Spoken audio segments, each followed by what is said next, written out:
Et bonjour tout le monde, j'espère que vous allez bien, c'est Choupex et je suis ravi de vous retrouver en ce dimanche pour parler du chapitre 1069 de One Piece. Tout ce qui naît en ce monde a été désiré, un chapitre que j'ai particulièrement aimé, un arc que j'apprécie, j'adore ce qu'on vit avec One Piece. Voilà, il faut le dire, j'adore ce que Oda fait en ce moment, j'adore ce nouvel arc, j'adore la tournure que prend One Piece. Vraiment, j'ai beaucoup d'affection pour ce que fait en ce moment Oda. Et ce chapitre, il est vraiment exceptionnel. Alors, comme les deux derniers chapitres, vous le savez, j'ai changé ma manière de faire les critiques. Et je peux vous dire que, maintenant que je prends des notes, j'ai pris un nombre de notes dans ce chapitre. On va parler de beaucoup de choses. Donc la vidéo risque d'être super longue. Mais, plus c'est long, plus on prend du bonheur, plus ça veut dire qu'il y a des choses que Oda nous a dévoilées. Et ça nous fait plaisir. Parce qu'on le sait, Oda aime bien garder ses mystères. Mais dans ce chapitre, il nous a donné plein de petites choses dont on va pouvoir parler, vous et moi. Comme d'habitude, je vous le rappelle, si vous voulez, vous pouvez bien sûr vous abonner, vous pouvez aussi parler autour de vous de ma chaîne, de mes critiques, et aussi dans les commentaires, donner votre avis sur ce que je vais dire pendant cette critique ou sur ce que vous avez pensé du chapitre, mais soyez respectueux entre vous si vous n'êtes pas d'accord sur une chose ou une autre, etc. Soyez respectueux entre vous. On commence donc ce chapitre avec la page de couverture, où on voit un bateau avec marqué Mads.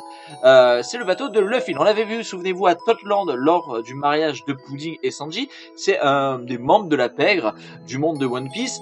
Et tout de suite, je me suis dit, pourquoi pas cet homme serait un mécène des scientifiques qu'était le groupe des Mads, ou peut-être de ce qui a persisté des Mads, étant donné que c'est quelqu'un de la pègre, qui a sûrement beaucoup d'argent, beaucoup de finances, et qui aurait donc financé les scientifiques de Mads pour créer des armes, des poisons, des choses comme ça. C'est tout ce que j'ai pensé. On voit aussi une petite note sur la page de couverture. En fait, ce qui est drôle, c'est que en fait c'est marqué en mode c'est un groupe de scientifiques qui font des bonnes choses. Et en fait, c'est une très grosse façon d'Oda de nous faire prendre conscience que ça existe dans le monde, la corruption, les mensonges, les belles images, les belles facettes, que ce soit pour les organisations, les humains, tout ça. On fait genre on est une bonne personne ou une bonne société, et en fait pas du tout, on fait des choses horribles. Derrière en fait on fait des choses horribles dans le dos des gens, et je trouve assez bien en fait. Je trouve moi vraiment les messages que passe Oda, j'adore. Enfin, ça bouge pas, One Piece pour ça c'est exceptionnel. Donc comme prévu, on a le CP0,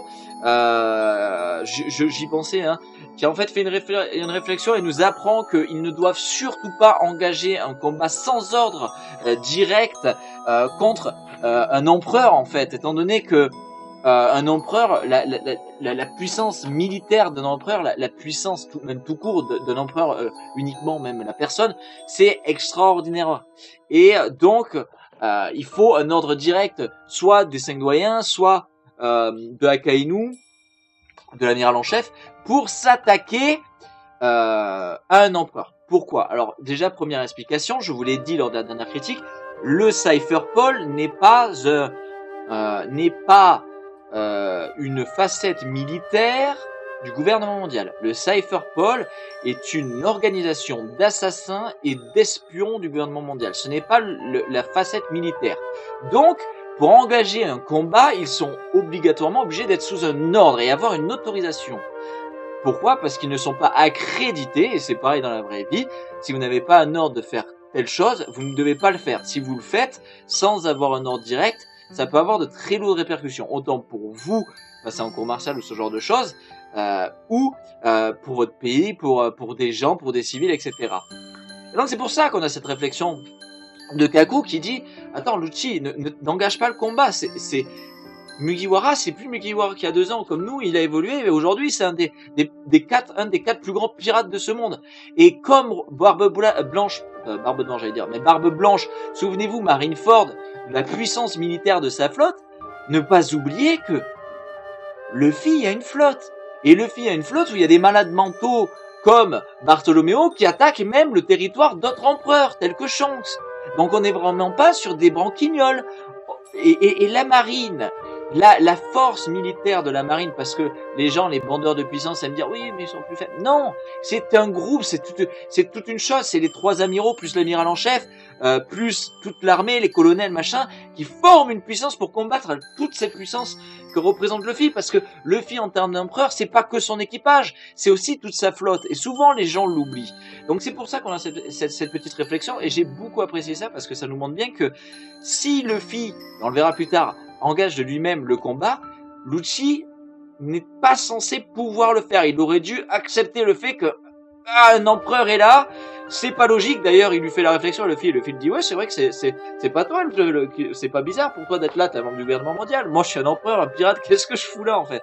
Et donc, c'est vraiment intéressant.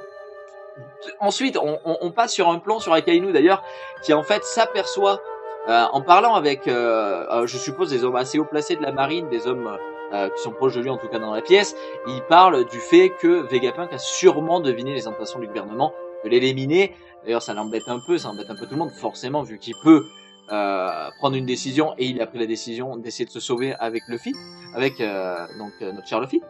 Et d'ailleurs, il râle un peu aussi d'une chose, c'est que on voit que quand même Lucci a agi en entrant de force et en voulant forcer l'assassinat de Vegapunk, parce que il dit clairement à Kainu, ah c'est morveux encore qui prennent des initiatives sans prévenir. Au moins moi, la plus haute autorité de la marine, ils m'emmerdent quoi. Parce que même si tu le fais, ok, fais-le, mais au moins préviens-moi, tu vois, que je sache, ok, donc là, j'ai le plus grand scientifique du gouvernement mondial qui entraîne le 6+0 à engager une tentative d'assassinat sur lui, que je le sache. Je suis quand même l'amiral en chef de la force militaire du gouvernement mondial. Vous allez faire un truc qui peut avoir des conséquences par rapport au gouvernement mondial énormes. Prévenez-moi. Et en fait, imaginez s'il n'avait pas été prévenu et que Luffy déglingue le Cypher Pole ou que ça part en couille complet. Vous vous rendez compte de ce que ça peut être si le gouvernement mondial et si la force militaire donc du gouvernement mondial, la marine n'est pas au courant? Et donc c'est pour ça qu'il râle, et c'est pour ça qu'il râle souvent avec Kainu, avec ses amiraux qui prennent des initiatives tout seuls, avec Lucci qui prend des initiatives tout seul. Excusez-moi. Et on apprend aussi d'ailleurs, il demande où est Bolsanilo, je sais plus, Bolsarino, je sais plus mais on va dire, donc je vais le lire normalement. Kizaru, excusez-moi, dites-moi dans les commentaires Bolsarino, je sais plus. Kizaru est en route pour Aged et je reviendrai sur ça. Je pense qu'il ne va pas faire ce que pensent beaucoup de personnes, mais on y reviendra plus tard. Quand on revient du coup à la suite de ça, on voit donc Luffy, comme je le prévoyais, qui s'aperçoit qu'Atlas est en très mauvais état. Il demande d'ailleurs à Chopper de la soigner, mais sauf que Chopper lui dit c'est un androïde, c'est un clone, c'est un robot. Moi je ne peux pas la soigner, c'est plus Franky qui pourrait la soigner. C'est assez cool de voir ça. De voir, bah non, c'est lui qui pourrait s'occuper d'elle, Luffy. Je suis désolé capitaine, mais c'est Franky, c'est pas moi. Et ben du coup forcément il s'aperçoit que Atlas a été touché, donc il va attaquer Lucci, étant donné qu'on le sait.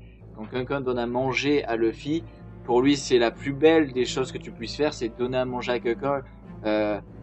Quelqu'un qui n'a pas à manger, lui donner à manger, c'est la plus belle des choses à ses yeux, c'est quelque chose de très important à ses yeux, donc il attaque Lucci, et donc là, Lucci se fait attaquer, c'est pas lui qui engage le combat, donc il peut utiliser la légitime défense et donc combattre Luffy. C'est assez important, pourquoi?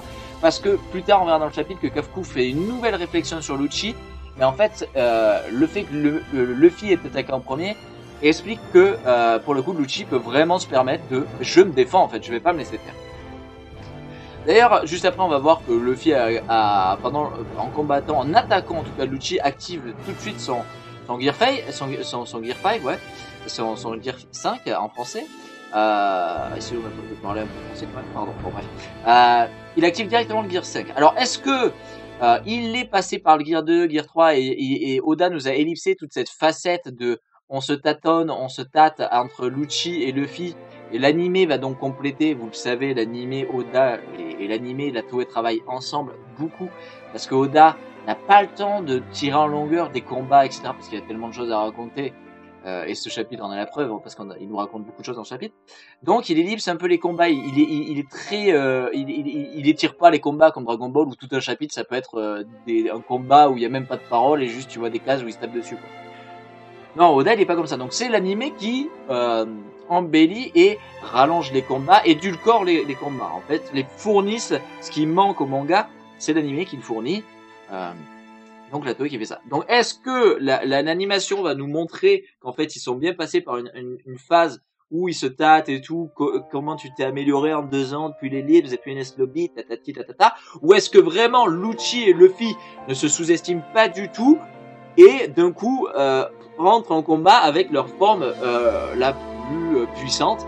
Moi je pense quand même que Luffy en Gear 5 est très apaisé, très heureux, il aime beaucoup cette forme, c'est quelque chose de très agréable pour lui, l'éveil de son fruit, de son Zoan. Donc je pense que c'est surtout pour ça qu'il passe en Gear 5, parce que le Gear 2, le Gear 3, le Gear 4, eh bien on peut dire ce qu'on veut, mais en fait c'est une forme, une évolution de ce qu'il pense, de son Paramécia, de son anciennement Paramécia. Aujourd'hui, il a débloqué l'éveil de son Zoan, qui doit être un aspect beaucoup plus puissant, mais surtout s'il le maîtrise, beaucoup plus agréable. C'est vraiment la pureté de son fruit. C'est quelque chose d'immensément plus grand en fait. Ce gear n'est même pas comparable avec le Gear Force, que ce soit le Snake Man ou ce que vous voulez. Alors ça n'empêche pas que je pense que Luffy, quand il va croiser des gens par moment, ou quand il va se battre dans une grande guerre, utilisera le Gear 2 pour pas se fatiguer, parce que bon, avec le Gear 2 je peux battre eux. Mais en réalité, aujourd'hui, je pense que même en Gear 5, il a les capacités du Gear 2, les capacités du Gear 3 de pouvoir créer des choses immenses. On l'a vu d'ailleurs quand il a fait en forme géante de la cour d'Asota avec Kaido. Donc en fait, ça ne sert plus à rien qu'il passe en Gear 5, en Gear 4 ou quoi en fait. En Gear 2, en Gear 4, pardon. En Gear 2, en Gear 4 ou en Gear 3. Non, maintenant il a le Gear 5, ça regroupe toutes ses facettes, c'est beaucoup plus agréable pour lui, c'est l'éveil de son Zoan, et il passe directement dans sa forme éveillée qui est en fait juste sa forme éveillée. Donc, assez cool de voir d'ailleurs, excusez-moi, j'ai beaucoup rallongé sur ça, que Lucci a réussi à éveiller son Zoan, ce qui est quelque chose, je tiens à le rappeler, d'exceptionnel. Les Zoans sont extrêmement durs à éveiller, même Vegapunk, on verra plus tard, le dit dans le chapitre. Rappelez-vous NS Lobby, certains gardes NS Lobby sont des Zoans qui des gens ont presque éveillé mais se sont ratés, et donc le Zoan a bouffé leur conscience, et donc ils sont juste des animaux sans conscience en fait. Et on peut s'apercevoir que l'éveil d'un Zoan, que ce soit Kaido, Luffy ou Lucci, ils ont des flammes en fait. Rappelez-vous Kaido en forme dragon, donc la carpe éveillée qui devient dragon, en forme dragon il a des flammes. Luffy en forme éveillée, en forme Nika, il a des flammes. Lucci en forme éveillée léopard, il a des flammes. Donc c'est le signe distinctif d'un Zoan éveillé, ces petites flammes, et c'est assez classe en réalité. Jinbe va faire une petite remarque en disant que Luffy ne capte pas d'ailleurs son nouveau statut d'empereur et les conséquences de ce qu'il fait peut avoir dans le monde, ce qui est assez drôle. Autant le pirate Jinbe dit punaise, notre couillon de capitaine, notre empereur de capitaine ne se rend pas compte en tant que pirate et en tant qu'empereur de la conséquence de ses actes, et autant Kaku de l'autre côté dit pareil à Lucci en lui disant mais ne l'attaque pas parce que vu que c'est un empereur et que nous on est le gouvernement mondial, si on l'attaque ça peut avoir des répercussions énormes, il faut pas faire ça. C'est assez drôle de voir que oui, maintenant t'es un empereur, t'as une place très importante dans le monde, tu fais partie de l'équilibre des choses Luffy, et donc il y a des choses que tu dois réfléchir avant de faire, parce que si tu prends la décision de t'attaquer à une forme du gouvernement mondial, tu refais ce qui s'est passé à Marineford. Barbe Blanche avait attaqué la marine, la force armée du gouvernement mondial, et ça avait retourné tout le monde entier et des répercussions dans le monde entier. Rappelez-vous, la défaite de Barbe Blanche a fait que plein d'îles se sont fait attaquer, se sont fait plier, etc. Donc on peut bien évidemment penser au fait que, imaginons, je ne pense pas, mais si Luffy perdait ce combat, beaucoup d'îles se retrouveraient à la merci d'autres pirates, de gens qui n'attendent que ça pour détruire ces îles. Des hommes poissons, d'autres îles prises par Bartholoméo, etc., libérées par Luffy. Et donc c'est très important de se rendre compte de ça, et j'espère que Luffy va, malgré son immaturité et sa maturité, parce qu'il y a des choses où il est immature et d'autres choses où il est mature, prendre conscience quand même de ça au fur et à mesure que l'aventure va avancer.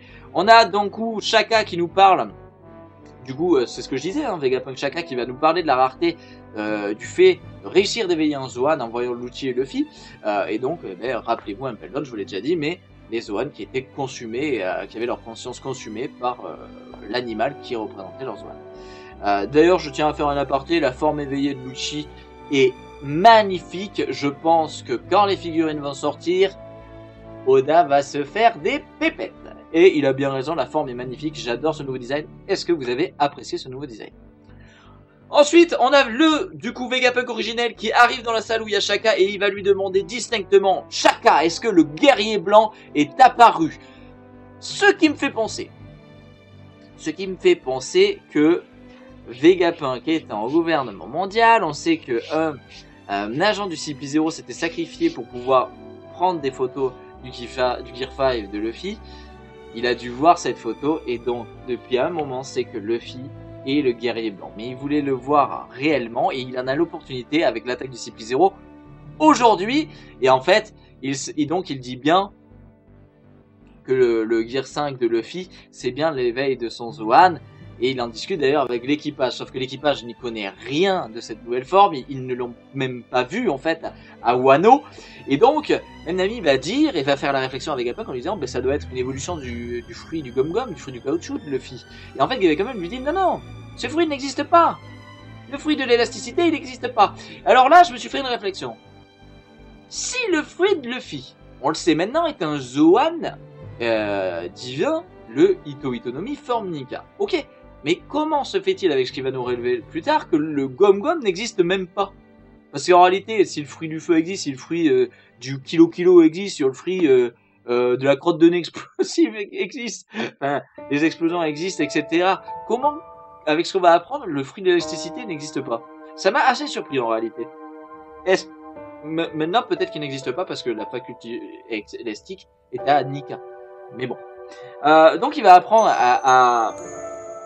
à l'équipage et à Nami, il va leur apprendre que non, le fruit de Luffy n'existe pas, ce n'est pas le fruit de l'élastique, ce n'est pas le Gomu Gomu Mi, mais c'est le Ito Itonomi forme Nika, et que c'est un Zoan que leur capitaine possède. C'est assez important de savoir ça parce que peut-être que l'équipage et même Vegapunk d'ailleurs, quand ils vont partir d'Egghead, vont pouvoir en parler et il va pouvoir expliquer à Luffy toutes les différences que c'est, parce que les Zoans sont des fruits du démon tellement puissants. C'est pour moi, à mes yeux, les plus puissants fruits du démon. On a les Paramécia, les Logia et les Zoan, mais les Zoan ont une meilleure régénération, ont des capacités exceptionnelles, ont des éveils qui augmentent leurs conditions physiques. Enfin, c'est exceptionnel, un Zoan. On voit d'ailleurs que Vegapunk est émerveillé par cette forme de Luffy, par la forme de Nika, de ce guerrier blanc, de ce dieu du soleil, et de ce guerrier libérateur dont l'histoire antique parle. Et donc quand il nous dit l'histoire antique, je suppose qu'il nous parle, bien évidemment, de choses que le gouvernement mondial ne voulait pas qu'il apprenne. Et oui, donc Nika a bien été, comme il va nous le dire, effacé par le gouvernement mondial, par l'ordre mis en place il y a 800 ans, lors du siècle oublié et de la disparition de cette civilisation antique. Et donc Nika, depuis le siècle oublié, a été le plus possible supprimé de l'histoire par le gouvernement mondial et par lui. Donc bien sûr, on se doute, l'équipage est choqué d'apprendre tout ça, nous aussi d'ailleurs. Hein. Il va aussi d'ailleurs apprendre à l'équipage que Nika en soi-même, le dieu Nika, ou du moins Nika tout court, était réel d'histoire lui aussi, et que en fait, il peut pas disparaître. Parce que tant que l'humanité aura besoin de lui, il existera. Et en fait, c'est une apologie de l'histoire. Tu peux prendre ça une référence de l'espoir, pardon. Tant que l'espoir existe, l'espoir est là. Et en fait, l'espoir ne pourra jamais complètement disparaître parce qu'il y a toujours une lueur d'espoir. Tu vois ce que je veux dire? Donc très joli, très joli. Et là, il va commencer à nous donner des informations, le petit Vegapunk, mais ce n'est que une théorie de Vegapunk. Et oui, Vegapunk va faire comme le Mont Corbeau, va faire comme Nina, va faire comme Goji, va faire même comme moi parfois, comme le One Piece Passion le Doc, ou comme bien d'autres youtubeurs One Piece, il va émettre une théorie sur les fruits du démon. Et oui, c'est bien important que je vous le dise parce que nous ne devons absolument pas prendre tout ce que je vais vous parler, tout ce que nous a dit Vegapunk sur les fruits du démon comme du concret. C'est acté, les fruits du démon sont ça. Non, il nous le dit bien noir sur blanc. Ce que je vous dis, c'est ma théorie. Cela veut donc bien dire que ce n'est pas sûr. Peut-être qu'il y a des choses de vraies dans ce qu'il nous dit, et peut-être des choses, non, ce n'est pas ça, ou pas réellement ça. Donc je tiens bien à vous le préciser dès maintenant, et je vous le préciserai quand on finira ce passage, où il nous donne énormément d'infos sur les fruits du démon. C'est une théorie, comme toute théorie, c'est l'imagination, l'extrapolation de quelque chose par une personne. Les youtubeurs One Piece font souvent ça, les youtubeurs, quand on parle d'un sujet, on fait souvent ça, que ce soit One Piece ou d'autres œuvres manga ou littéraires, donc ou des séries. Donc attention, ne faites pas l'erreur de croire que ce que dit Vegapunk est la vérité vraie. Non, c'est une théorie. Donc il va nous apprendre dans sa théorie que lui il pense que les fruits du démon sont un désir de l'homme. Mais mieux, c'est précisément un désir de l'homme d'évolution. Donc, un homme s'est dit, qu'est-ce que ça serait bien si on pouvait avoir le pouvoir du feu. Hop, le fruit du démon du feu a existé. Oh, ça serait bien si je pouvais avoir le fruit du kilo pour pouvoir devenir tout léger, flotter, ou devenir tout lourd et pouvoir écraser, etc. Hop, et le fruit du démon a été créé, etc., etc. Oh, waouh, ce lion est si beau, avoir le fruit du lion, devenir un lion, etc. Voilà ce qui nous explique que cette théorie, il pense que c'est ça, qu'en fait, c'est le désir tellement fort d'évolution de l'homme et de l'humanité de l'homme et de la femme qui a créé les fruits du démon. Et de l'envie de pouvoir faire ceci, cela, ou de devenir ceci, cela. Il va d'abord, et il va nous dire d'ailleurs, c'est pour lui, à ses yeux, c'est l'avenir de l'humanité sous toutes ses formes, les fruits du démon. Il dit bien, par contre, les fruits du démon, ils ont un défaut, parce qu'ils sont contre nature. Et oui, ce n'est pas naturel pour un homme d'avoir des tels pouvoirs. Et c'est vrai, un homme, on peut, avec notre technologie, faire des choses exceptionnelles, mais on n'est pas censé, en tant qu'homme, devenir un lion, ou maîtriser le feu, être le feu, ou être, je sais pas, l'apesanteur, tu vois. On n'est pas censé être ça, c'est contre nature. Donc, eh bien, ce qui s'est passé, c'est que Mère Nature, il y a une des formes, un des aspects de Mère Nature, et plus précisément la mer, qu'il a très mal pris. La mer est origine de toute vie, et en fait, ça fait référence, bien évidemment, à la science même de notre planète. C'est que dans la mer, les bactéries se sont développées, dans l'air, les bactéries se sont développées, et l'homme, plus précisément, ne vous détrompez pas, ne vient pas du singe. Non, non, l'homme vient du poisson. Alors, je ne vais pas détailler plus que ça ce que je vous dis là, mais si ça vous intéresse, vraiment faites des recherches sur ça. Oui, nous, l'homme, la femme, l'humain, on descend du poisson et pas du singe. C'est une erreur qu'on fait, mais voilà, les singes, ce sont des cousins. Nous, on descend du poisson. Peut-être eux, d'ailleurs, aussi. Voilà, mais du coup, on vient bien de la mer, à la base. Donc, c'est assez intéressant ce qu'il dit. Donc, l'aspect de Mère Nature... c'est bien, ça fait le jeu de mots en plus. Donc de la mer, de l'eau, de l'eau qui donne origine de toute vie, et B les a rejetés parce que ce n'est pas humainement bien. C'est une anomalie en fait des fruits du démon. Donc il les a rejetés. C'est pour ça qu'il nous explique qu'ils ne peuvent pas nager. Il va aussi d'ailleurs nous apprendre que détenir un pouvoir fait que ce pouvoir te change de dimension en fait. Tu deviens autre chose, tu deviens quelque chose qui ne devrait pas exister en fait. Donc moi c'est comme ça que j'ai lu la chose en tout cas. C'est que en fait, fruit du démon ça devrait pas exister. Donc à partir du moment où un humain devient le feu, c'est une anomalie. Donc t'es dans une autre dimension, t'es dans un autre univers, dans un autre monde. Et qu'en fait, il existe de multiples dimensions imaginées par l'humain. D'ailleurs, en même temps, sur une magnifique double page, on a ce plan sur Luffy Lucci avec le point comme ça qui fait référence à une case similaire de Luffy et Lucci à l'époque d'Enies Lobby en pleine confrontation. La case est magnifique et la double page est magnifique. Donc après toutes ces informations sur les fruits du démon, je vous le redis, faites attention, c'est une théorie de Vegapunk. Ce n'est pas la réalité. Ce n'est pas une information comme si Vegapunk avait pris un livre ancien où il y a marqué référence des fruits du démon, l'histoire des fruits du démon vient de là, tatati, noir sur blanc. Et encore même un livre pourrait être erroné. Parce qu'un livre peut être modifié. Regardez, le gouvernement mondial a bien modifié l'histoire. Donc même un livre qui parle des fruits du démon pourrait être erroné. Donc, cette théorie de Vegapunk, tout ce qui nous informe, prenez bien avec des pincettes toutes ces informations, ne les oubliez pas, mais n'oubliez pas que c'est une théorie. Quand n'importe qui nous faisons une théorie, eh bien on n'a pas la science vraie, on n'a pas la science exacte, on n'est pas omniscient, donc on peut se tromper, et donc Vegapunk peut aussi se tromper sur la nature des fruits du démon et sur ce qu'il vient de nous dire. On va d'ailleurs continuer, et d'ailleurs pour finir juste ça, il va d'ailleurs se poser une question, même sur les divins, la divinité, les dieux, le fait que, même s'ils n'existent pas, mais qu'est-ce qu'on s'en fout, parce que le monde est tellement fascinant, et en fait, c'est assez intéressant qu'ils disent ça, parce que Luffy a le fruit d'un dieu. L'équipage, du coup, il est comme nous. Quand tu lis tout ça, quand tu lis le chapitre, forcément, quand tu lis la première fois le chapitre, sans te rendre compte de tout, que c'est une théorie, et que tu lis tout, et que t'absorbes toutes ces informations, comme l'équipage, t'es sûr des faits, c'est en mode, what the fuck, qu'est-ce que je viens de lire, oh my god, oh mon dieu. Oui. Bon, ensuite on retourne sur Sentomaru, qui d'ailleurs arrive à retourner le Séraphin de Kuma contre le CP0. Et en fait, ceci va nous révéler la hiérarchie des ordres, ou du moins la hiérarchie tout court, vis-à-vis des Séraphins. On va apprendre que la hiérarchie, c'est le gouvernement mondial, plus précisément les 5 doyens, la plus haute autorité, ensuite Vegapunk, ensuite Sentomaru, puis ceux qui ont et détiennent une plus d'autorité. Néanmoins, je tiens à faire un aparté. Je pense que ceci ne connaît pas Insama.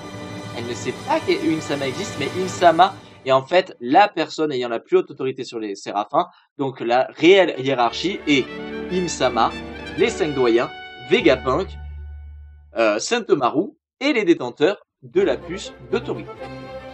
Donc ceci, elle nous apprend la hiérarchie. Et c'est assez cool en vrai, hein. C'est assez cool qu'on sache ça parce qu'on se rend compte du coup que on comprend pourquoi Sentomaru a pu retourner Kuma, le Séraphin de Kuma, contre le Cypherpole 0. On voit du coup une nouvelle attaque de Luffy, ça c'est grave cool.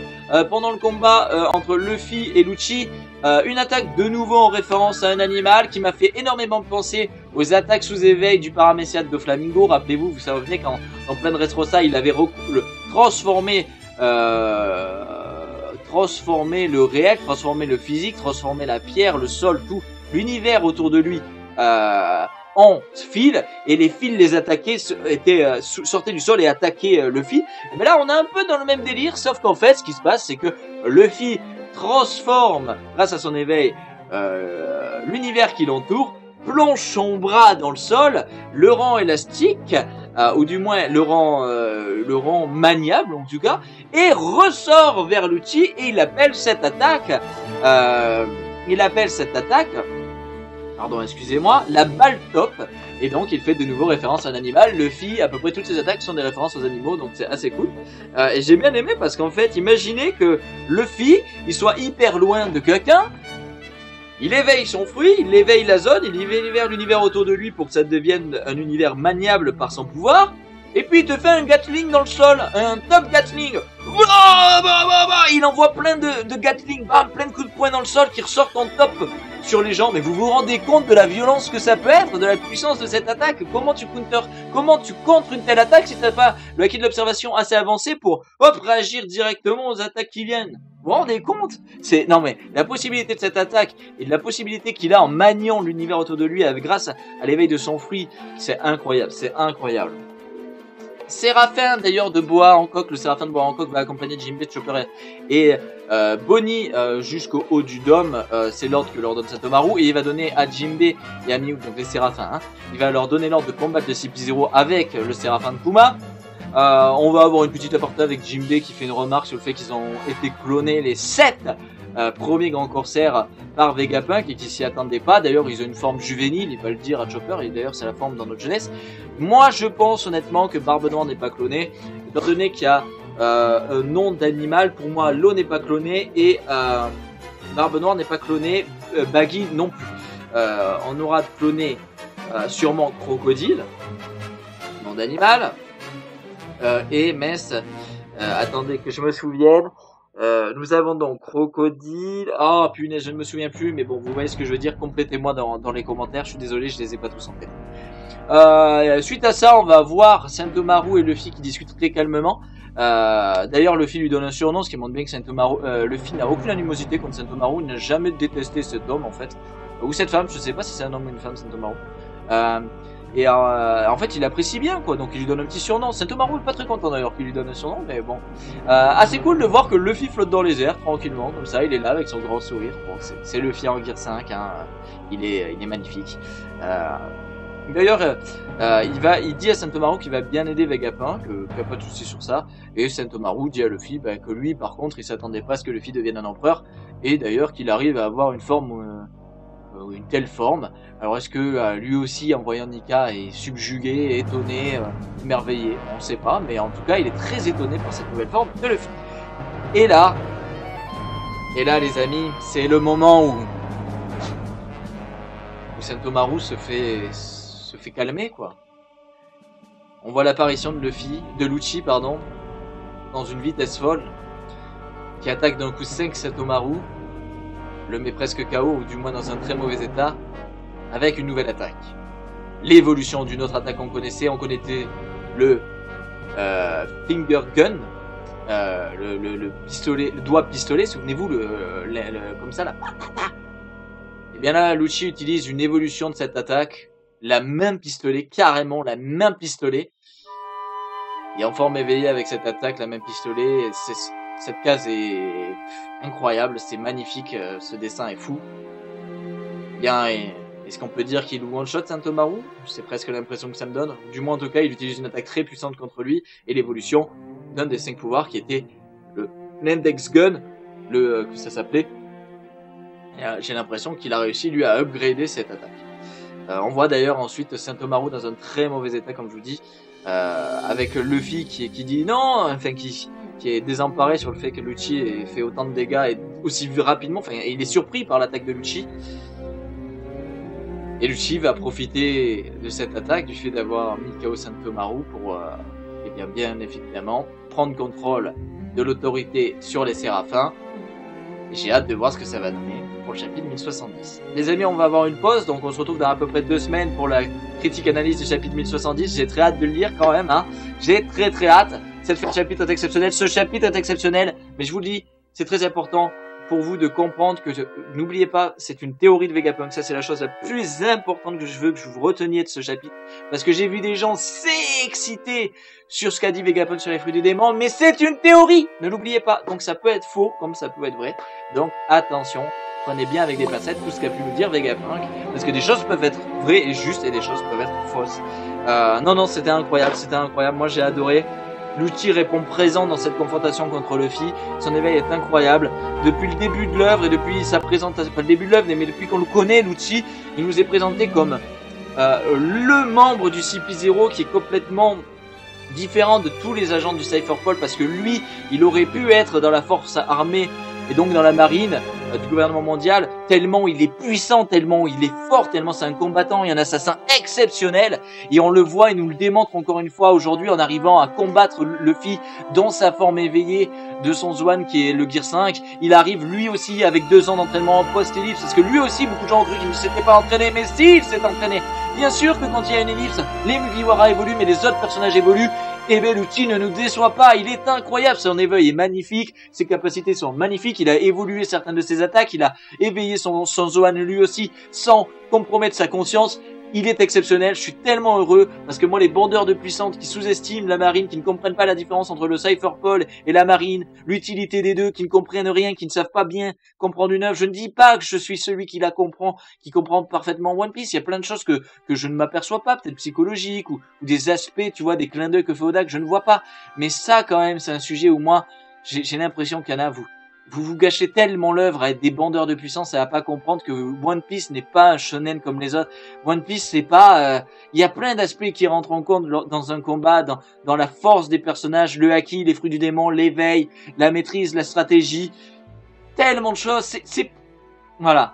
Alors arrêtez de sous-estimer les amiraux, arrêtez de sous-estimer le Cypherpol. Comprenez leurs tâches, comprenez leurs forces et faiblesses, et vous aurez fait un grand pas dans la compréhension de cette œuvre. Les amis, c'était la critique analyse du chapitre 1069. J'espère qu'elle vous a plu. Je vous rappelle que vous pouvez vous abonner en cliquant ici. Vous pouvez regarder la critique analyse du chapitre 1068 ici. Partagez autour de vous mes critiques si ça vous a plu, pour qu'on soit de plus en plus nombreux à parler ensemble sur cette chaîne de One Piece. Et puis on se retrouve très vite pour la critique analyse du chapitre 1070. Je vous fais des bisous. Salut tout le monde. Ciao, ciao. Ciao, ciao.